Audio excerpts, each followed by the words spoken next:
China was very secretive, okay? Very, very secretive.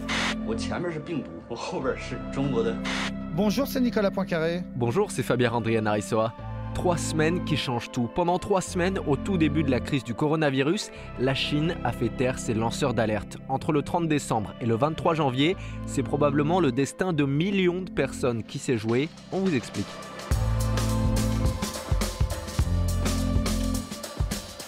Enlèvement, menaces, aveux signés sous la contrainte, la Chine peut devenir très créative quand il s'agit du maintien de l'ordre.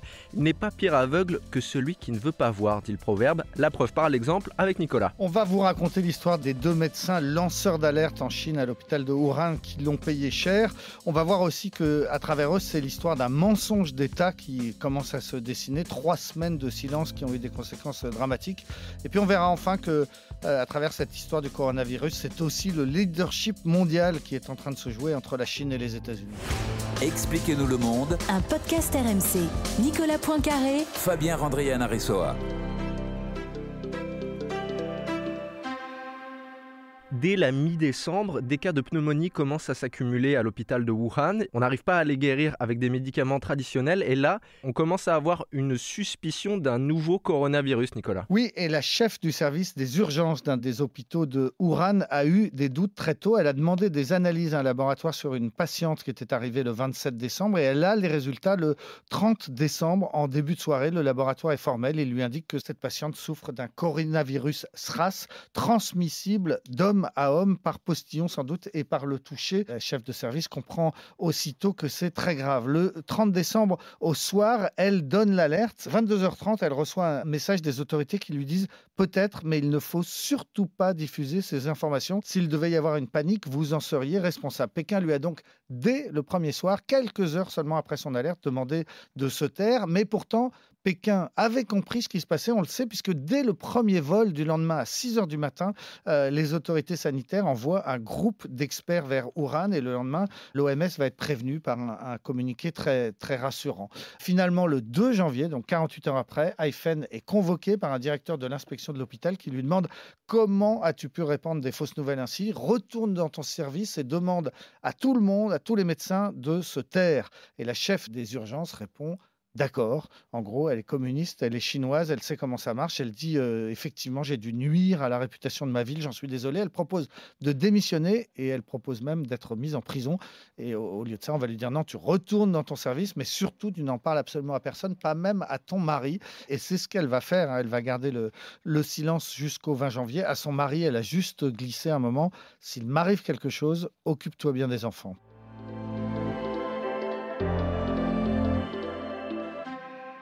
Pendant longtemps, Haifen a accepté de garder le silence et puis, une fois que l'épidémie s'est propagée, elle a accepté de donner une interview à un magazine chinois le 10 mars. Oui, un magazine officiel qui dépend du quotidien du peuple et donc du parti communiste. Une interview dans laquelle elle dit qu'elle regrette ce qu'elle a fait, qu'elle pense que si elle avait parlé dès le début et non pas attendu l'annonce officielle du 20 janvier que ce virus se transmettait d'homme à homme, eh bien sans doute elle aurait sauvé beaucoup de gens. Alors cette interview est terrible, c'est là qu'elle raconte qu'elle a proposé de se faire envoyer en prison, qu'elle raconte en gros tout ce qu'on vient de vous dire. Alors le magazine qui a publié cette interview a aussitôt compris l'impact que ça avait et l'a retiré, l'a complètement censuré. Et depuis, il y a une sorte de combat entre les autorités chinoises et les internautes pour faire vivre cette interview censurée parce qu'elle prouve les responsabilités de Pékin. Alors, les Chinois donc censurent cette interview et les internautes la remettent constamment en ligne en utilisant des traductions dans à peu près toutes les langues, y compris les hiéroglyphes égyptiens, y compris le braille, y compris le morse, y compris même des langues inventées. En fait,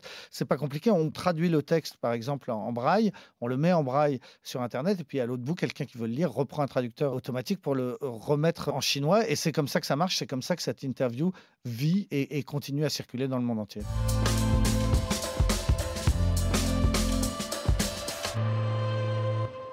Quand la version officielle de Pékin a commencé à se fissurer, des citoyens journalistes chinois ont émergé et se sont rendus à Wuhan.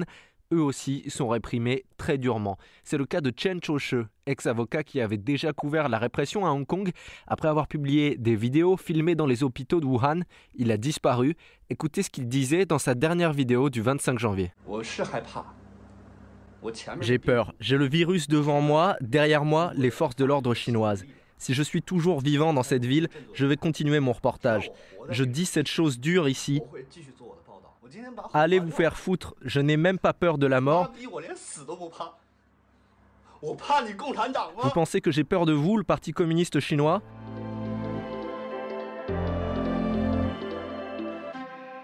Depuis samedi dernier, la Chine est entrée dans une phase nouvelle qui est la commémoration des morts du coronavirus.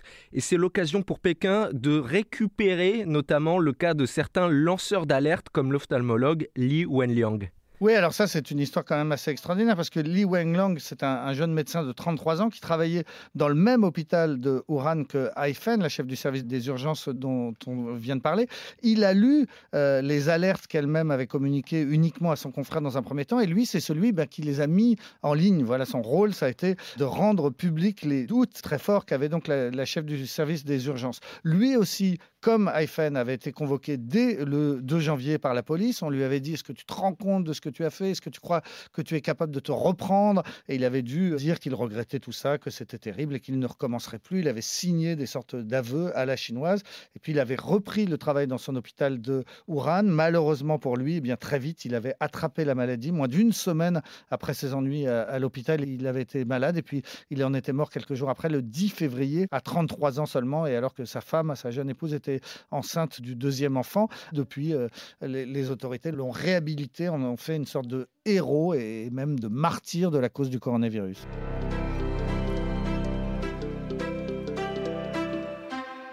La mort de Li Wenliang avait déclenché une immense colère sur les réseaux sociaux chinois et depuis, la Chine déploie ses efforts pour essayer de réécrire l'histoire et son rôle dans la lutte contre le coronavirus. Écoutez le président chinois Xi Jinping qui s'expliquait face au directeur général de l'OMS le 28 janvier dernier. J'ai toujours dirigé et déployé personnellement le travail de la prévention et le contrôle de l'épidémie de coronavirus. Face à lui, le directeur général de l'OMS qui prend bien soin de féliciter la Chine pour le séquençage du virus et le partage d'informations, sans évoquer bien sûr ce fameux délai de 3 semaines pendant lesquels Pékin a caché la vérité au monde entier.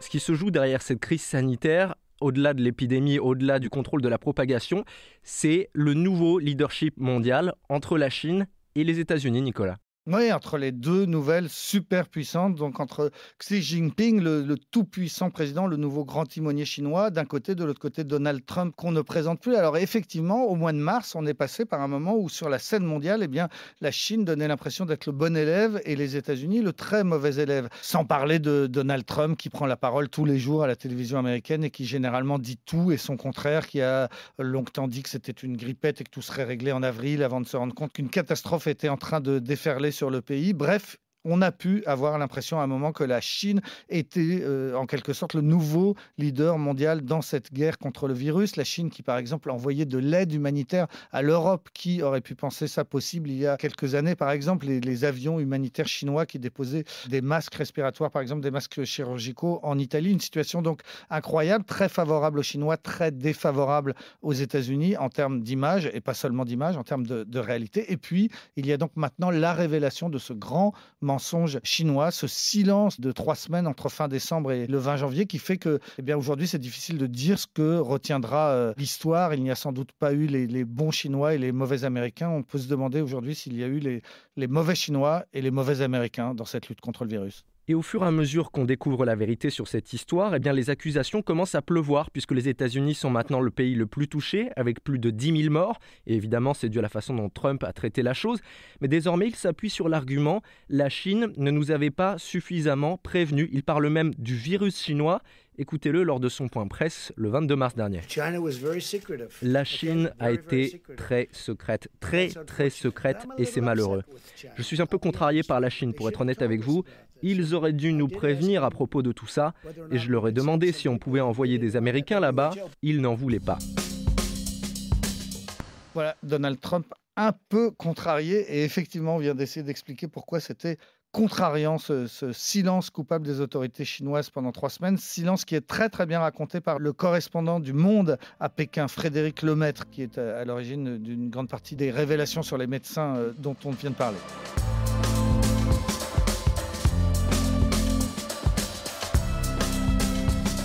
C'est la fin de ce nouvel épisode d'Expliquez-nous le monde. Si ce podcast vous a plu, abonnez-vous. Nous sommes sur toutes les plateformes de streaming, sur le site et l'application RMC.